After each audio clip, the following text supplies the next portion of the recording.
Good morning, good morning, good morning. Here we go. Ask not for whom the bell tolls. It tolls for thee.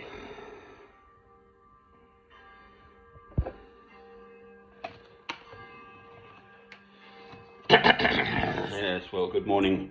These are my lovely Carthusian monks. Oh, more light. To be or not to be. Now, I don't even like Shakespeare particularly.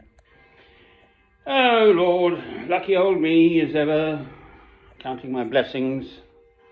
I can see, I can hear. Fire lit, gas, but never mind. Getting cooler. Right, I don't want to let there be light. Done for copyright. Go away. It's only the bell. Say chant in Latin. Right, said Fred.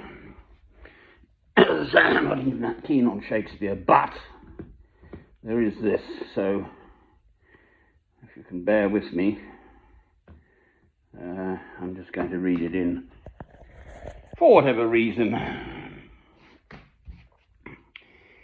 in this veil of darkness, this veil of tears, this wicked world one lives in. Beautiful world. Right, said Fred. Here we go.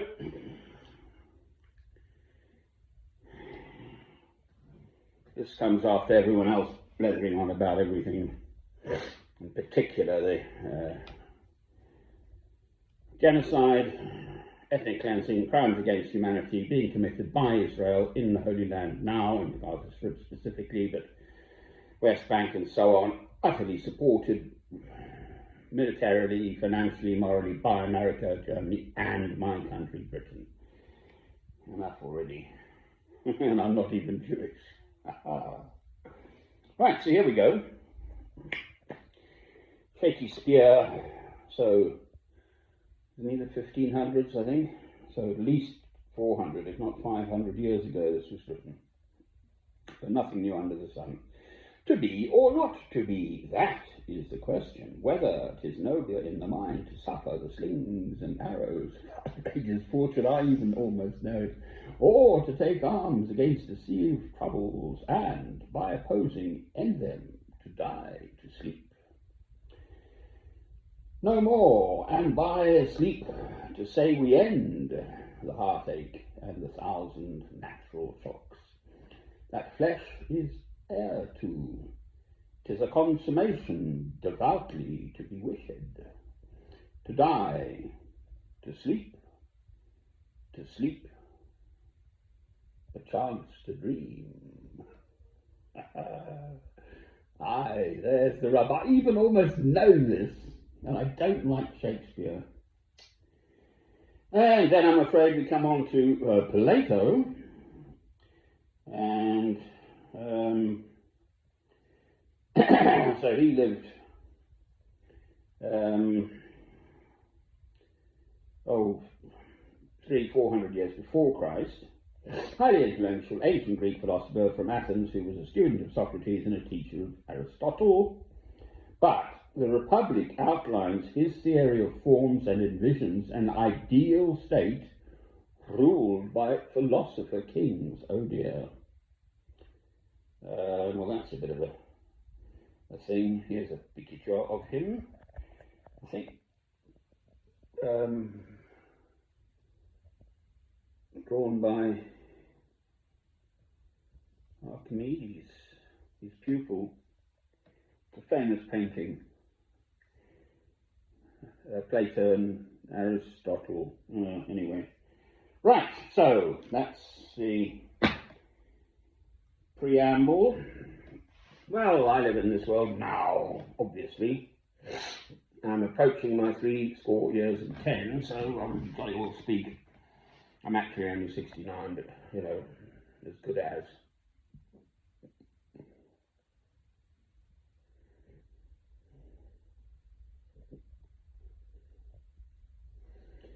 There's also to thine own self be true. So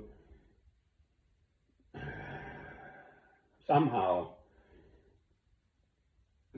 I mean, clearly, human beings lose the plot. Little children, 7-year-old, little Johnny pulls Mary's ponytail, little Mary pinches his bum. They both know they've done wrong. I mean, it's just obvious at that age, even they know.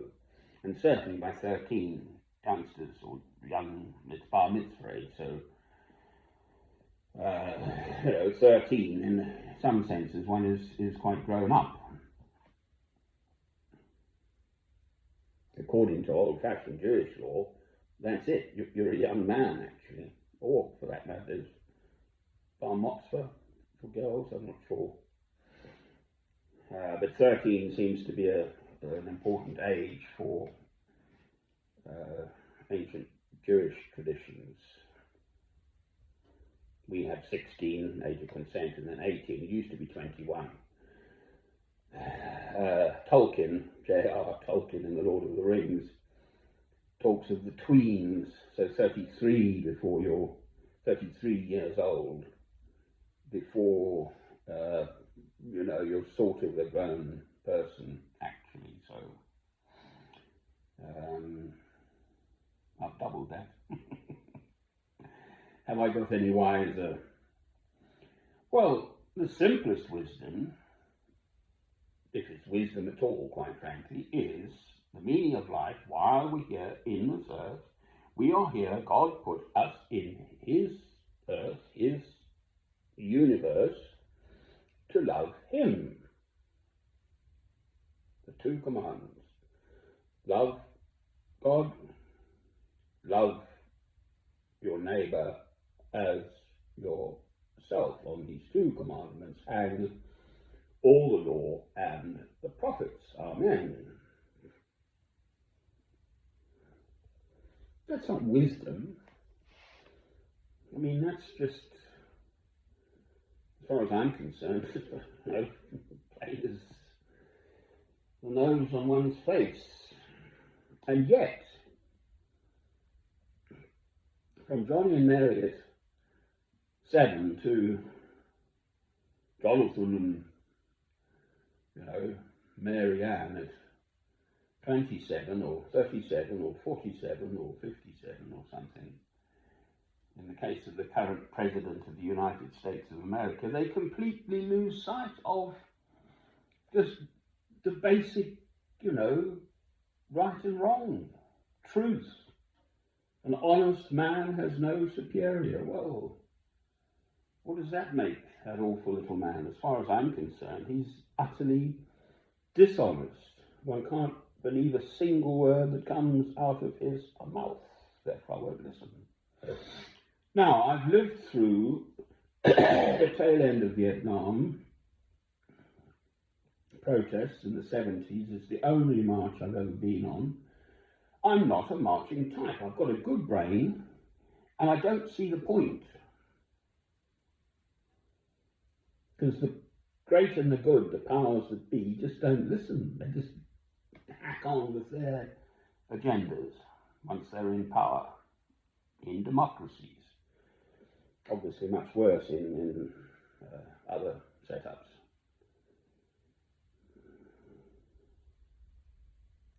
So we've just had, it's now Sunday the 19th of October 2025. On Saturday in America, so school trickling through, but I gathered some 7 million plus protesters throughout all 50 United States. There's no king's business.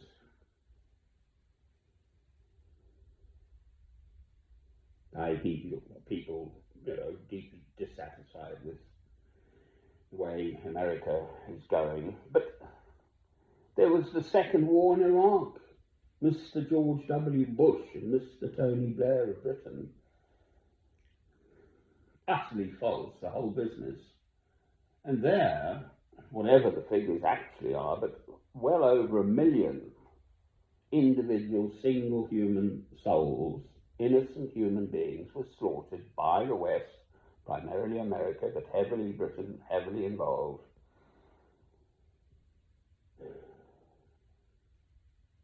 And this is almost the worst of it. Both Bush and Blair got voted back into power. So the countries, the respective countries of America and Britain, I think Blair's percentage of the vote was the lowest, ever, or since 19-something-48 or whenever, I don't know, of any politician because of the electoral system in Britain. So I think 37% of the electorate actually only voted specifically for him. But that was, in terms of numbers, a much greater slaughter. The genocide going on now, well, I sit here in a very pleasant country, small country town, quite frankly, of Alnwick in Northumbria, the northeastern corner of England between Newcastle and Edinburgh, in my material comfort. I can go to the kitchen, I can turn on the tap and get, obviously, fresh, clean drinking water. It's Britain. We have actually all these privatised water companies, which is entirely another hobby horse of mine, quite frankly. Why should we be paying us? You are beholden, you have to pay your water bill. And a percentage of your water bill goes into the fat cat's pockets in the shareholders, their dividends. I'll get on to that one. Electricity, gas, food, shelter over my head. I think I've just seen two sort of community, well, I have seen two, but it's sort of 2 o'clock in the morning, they just walked round the square. So, all's well, would say the town crier.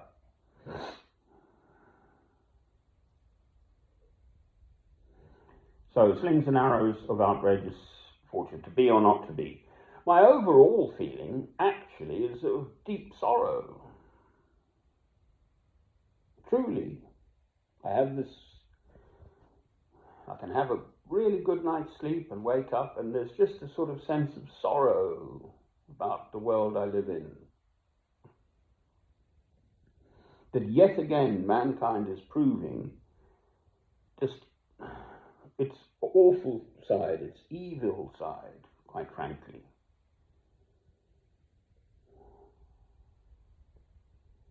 Can those Israelis, Jewish people, not know instinctively that what they're doing is they're subjugating a whole nation of human souls, the Palestinians, to subjugation, to being treated as worse than dirt? They've trashed the whole of the Gaza Strip. I watched yet another one of these films. This Palestinian young woman, a journalist, just driving through and showing us that the whole place has been trashed. The October the 7th thing, well, that was after, 70 years of subjugation. And these Israelis can't see it. There's Gideon Levy. He's they're called Sabras if you're born in the Holy Land. It's a cactus as well. That means indigenously born, Sabra, S-A-B-R-A. If you're born in Israel as a Jew, or possibly you have to be on a kibbutz, I'm not sure. Anyway, he's just a little bit older than me, but a journalist, a Jewish journalist who lost his parents, I think they just escaped, grandparents and so on. All of that story in the Holocaust, the Shoah, the Nazi Holocaust, absolutely saying what's going on now. And the citizens around him are young people. He knows the families. They've been there in the Gaza Strip, slaughtering people.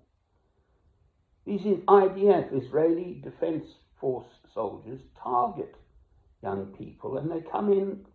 I've listened to doctors saying this. British doctors who've gone out there, they'll come in targeted headshots, heart shots, or groin shots, for instance. Like a whole cluster of them on a different day. They have this phrase, mowing the grass. What it means is going in and taking out anyone you don't like, you think they might oppose you. All that, there's Gorgon, Medusa, with 11 snakes as hair. You cut one snake off, there are 11 more. This is absolutely not a new idea, a new understanding of human nature. Right, so to be or not to be, that is the question, whether it is noble in the mind to suffer the slings and arrows of outrageous fortune, or by opposing to end them. I think that's it. All right, quote-ish anyway. Well, on the marches against the Second War in Iraq, there were millions of British citizens, ordinary people. I absolutely did not go on it because I knew exactly what was going to happen. Mr. George W. Bush had made his mind up. He was lining up the military hardware back in October of the previous year, 2002. The story that I've come to accept as what actually happened about the Twin Towers on September the 7th in New York, the downing of the Twin Towers, it wasn't just a little aeroplane hitting them. Please, these things are built to withstand hurricanes. No, it was dynamite in the buildings that downed them. How did it get there? How come there were people who were told not to go into work that day, etc., etc.? So as far as I'm concerned, they were downed by the Americans to give the American president the green light to go ahead with anything he pleased, i.e. utter lawlessness in my lifetime.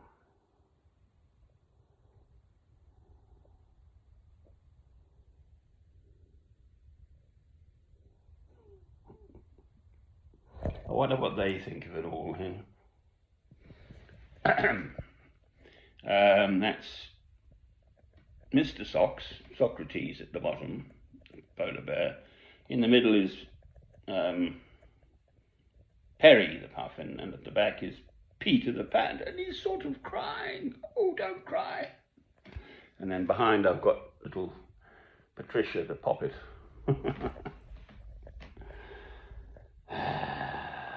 To keep me company. I used to have beautiful German Shepherd dogs,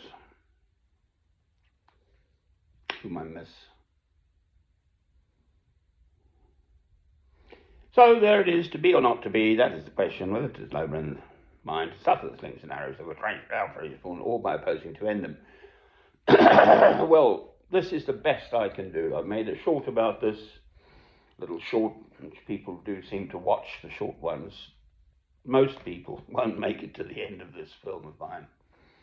I'll get, one or two dedicated souls might watch it. It's me getting it off my chest. Does that help? I suppose it helps me. It's me talking to God, actually, these films, quite frankly. And it's my philosophy. This is my life's work. If I died now, soon, after this is uploaded, then this is my legacy to eternity. And I believe in eternity.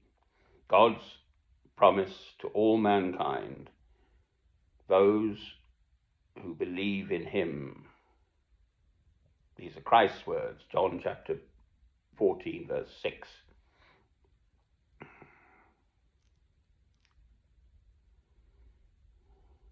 I am the way, the truth, and the life. No one shall come to the Father but through me. Amen.